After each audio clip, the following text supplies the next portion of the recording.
We're Harrowings live from the bunker, and no particular charge today other than it's Super Bowl Sunday. Super Bowl LX is coming up this evening. And I don't know what to say about that, really. I think that it's just symptomatic of our culture. So I did a little analysis just now about why they might have thought that was a good idea to put Bad Bunny on at halftime. And apparently it's kind of like just trying to like contain the energy, saying that, we can co-opt anything. And yeah, so they give him a voice. And Anjay Sharp is joined, and Raven writes for Me Me Lab has joined. Good to have you both. And I don't know really where this one's going to go. It says that we have 6 here, which is kind of unusual. I only see 2 have joined, but be that as it may, we're talking a little bit about just the culture we're living in and how we can be good ancestors. That's been the theme for the day. I did a little work on John Perry Barlow. I put up his Mother American Night, My Life in Crazy Times. If you don't know Barlow, I mean, it's not surprising. He's cut a rather low figure, but he was very influential in the early days of the internet in particular. And he started out, going to Wellesley out of Wyoming because they had a quota system so he could get in pretty easily.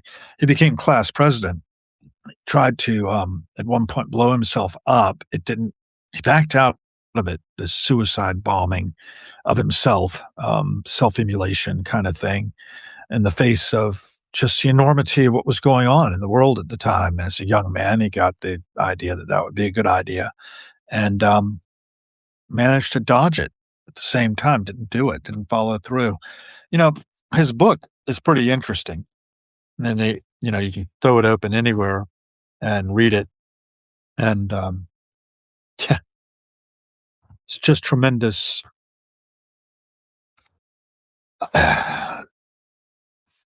happenstance. One thing leads to another. Jackie Kennedy called him up, and Jackie Kennedy Onassis by that time, and young John was having problems, John F. Kennedy Jr., and sent him out to the ranch. John Perry Barlow was a rancher in Wyoming. He gave up the ranch, became an internet guru, died at the age of 70 on February 7th, if I'm not mistaken, of 2018. His acknowledgments were finished on February 5th, and he died 2 days later at the age of 70 of natural causes in his sleep. Lucky man. He didn't probably see that coming, but he had had a lot of health problems. I know we often do. When we have health problems, catastrophic health problems, we're at the mercy of a health care system, or sick care system, as I like to call it, here in the United States. And we've allowed this to happen over the course of my lifetime. Insurance companies weren't allowed to make a profit when I was a little tyke. They suddenly were under the Nixon administration. One thing led to another, and you now have this, very profit-driven system that is running the hospitals, the doctors, all of it, And it's a difficult situation for a lot of us. We can be bankrupted by a catastrophic illness. That doesn't happen in other countries that are developed and have healthcare systems that are more robust. I don't see any texts coming in, but feel free to weigh in with how you are and where you are if you wish. You don't have to say where you are by any stretch of the imagination, but how are you is always good to know. For me, I'm still breathing, pretty healthy. Just did my cardiologist appointment, my annual one, to check on an aneurysm that I have up in my ascending aorta. And I need to make sure my blood pressure is good, which it is. It was 118/70, which is pretty good for a man of 63 years old who's carrying around a few extra pounds. Not just a few, actually a lot. And I need to reduce that, get the A1C down. That's my job for the coming year. And today I've been pretty good. Oatmeal for breakfast, little maple syrup on that, so I probably drove my blood sugar up a bit. But then I had some chickpea pasta for lunch with some cheese and such on it. Pretty fatty, but then again, that's really good energy stuff. I need to, work that off, of course, and this cold will really do it for you. There's a very cold air mass sitting on top of us here in Washington, D.C. Been studying up about some of the things that are emerging and have emerged over the past decade or so. 2016 actually is when I was looking at how the charges were dropped by a young woman who in 1994 claims to have been raped by our sitting president when she was only 13 years old. They're making a lot of hay of that, of course, with the Epstein papers release again, and it may well have happened. It may well not have happened, and there's no way of actually telling what the truth is because the young lady dropped the charges in 2016 voluntarily based on getting death threats and being scared for her life, terrified. And this is a horrible thing in our culture. And it's been going on in our culture as long as we've been recording history, really. And that's one of the things that's on my mind as well, and is often on my mind, is just the man's inhumanity to man and male inhumanity to women. Women also have their part to play, I suppose, but usually are more likely to be the victim of male violence than the other way around. And it's horrific. It is absolutely horrific how we treat each other. And it doesn't take a lot to treat each other well. You know, John Perry Barlow, as I was mentioning earlier, did something when he turned 30, writing up his rules for adult behavior. And there it is. These are them. I'm going to read them because I've got very few of you joining me right yet. Probably the Super Bowl pre-show is really preempting most people's attention span. But here it is. Number one, be patient no matter what. Two, don't badmouth. Assign responsibility, not blame. Say nothing of another you wouldn't say to him or her. Three, never assume the motives of others are to them less noble than yours are to you. Four, expand your sense of the problem possible. Five, don't trouble yourself with matters you truly cannot change. Six, expect no more of anyone than you can deliver yourself. Seven, tolerate ambiguity. Eight, laugh at yourself frequently. Nine, concern yourself with what is right rather than who is right. 10, never forget that no matter how certain you might be wrong. 11 is give up blood sports. 12, remember that your life belongs to others as well. Don't risk it frivolously. 13, never lie to anyone for any reason. Lies of omission are sometimes exempt. 14, learn the needs of those around you and respect them. 15, avoid the pursuit of happiness. Seek to define your mission and pursue that. 16, reduce your use of the first person personal pronoun. 17, praise at least as often as you disparage. 18, admit your errors freely and soon. 19, become less suspicious of joy. 20, understand humility. 21, remember that love forgives everything. 22, foster dignity. 23, live memorably. 24, love yourself. 25, endure. I don't expect the perfect attainment of these principles. However, I post them as a standard for my conduct as an adult. Should any of my friends or colleagues catch me violating any one of them, bust me. John Perry Barlow, October 3rd, 1977, when he turned 30 years old. He later comments here, I showed this list to Jerry Garcia a few weeks later, and he said, I hope your embarrassment insurance policy is paid up. So it goes. I'm really grateful for the lives of others, and I try to keep the dead alive. That's a big part of what Hero Wings is about. I'm doing that by continuing to read information that has been left behind by others for us to read. My father's book on Virginia, for instance, I read a little bit of the introduction to that the other day about the ship sailing in. And, one of the things that happened in the colony of Virginia was there was a kind of a rebellion at one point. And let's see if I can get to it. The Royal Colony, tobacco economy. talk about the organization, plantation life in the 1650s, and they have some pictures of some of these places, and they still exist. So many of these farmhouses from that period exist, and what the plantations are like. Sir Governor William Berkeley, a gallant, irascible old tyrant who defied Parliament to proclaim Charles II king, becoming the Commonwealth, new colonial policy. Yeah, it says flip through here. I'm trying to get to actually part about Bacon's rebellion. Here's chapter 4. Now Tag, Rag, and Bobtail carry a high hand. Insurrection began with an Indian uprising in the summer of 1675. Whites, avenging the death of a white man, set upon a party of Susquehannock Indians, probably not the ones who had killed their friend, and murdered 14 of them.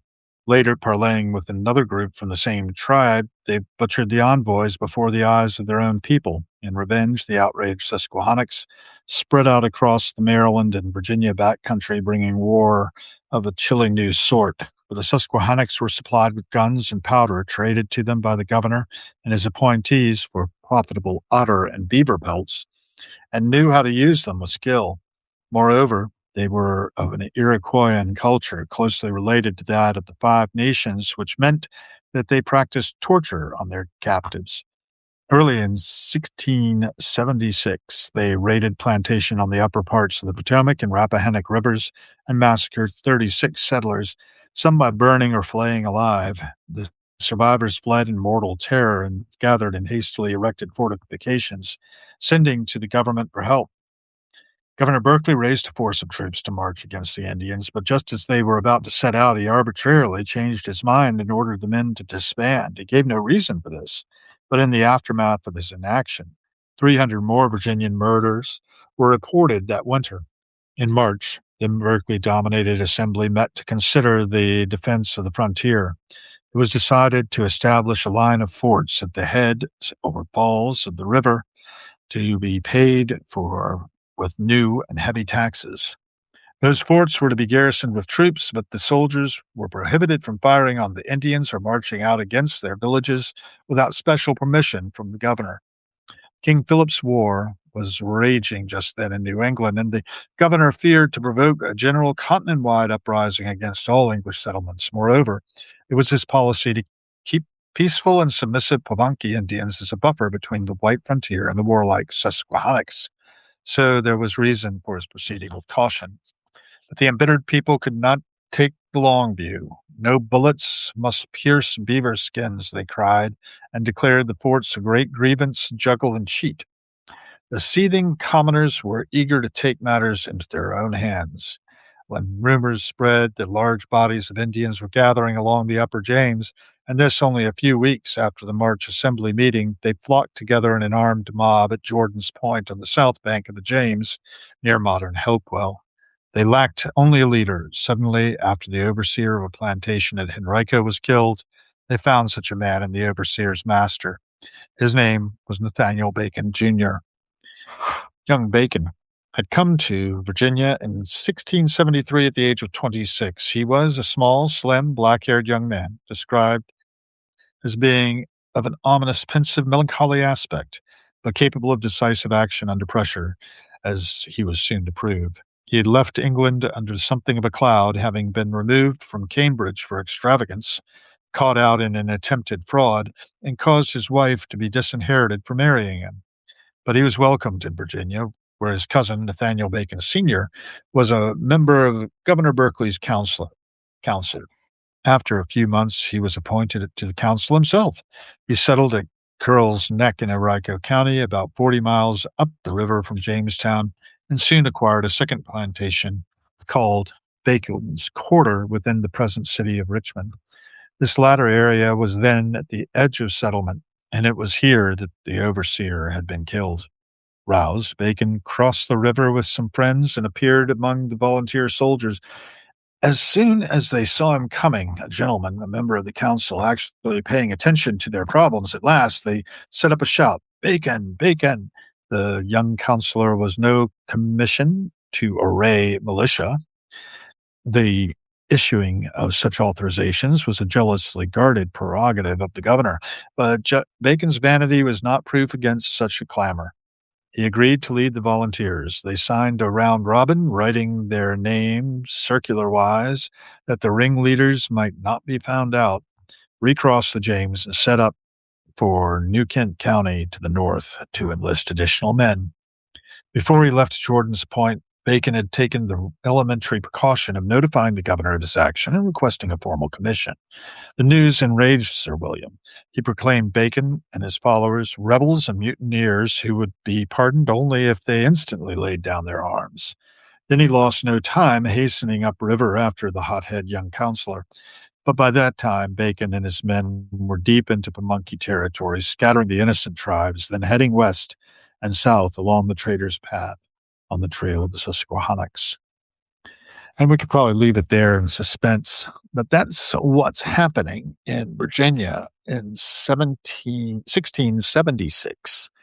That's a full 350 years ago. And something to think about. That's where we were then. In just the following 100 years, we'd be rebelling against Great Britain, 1776.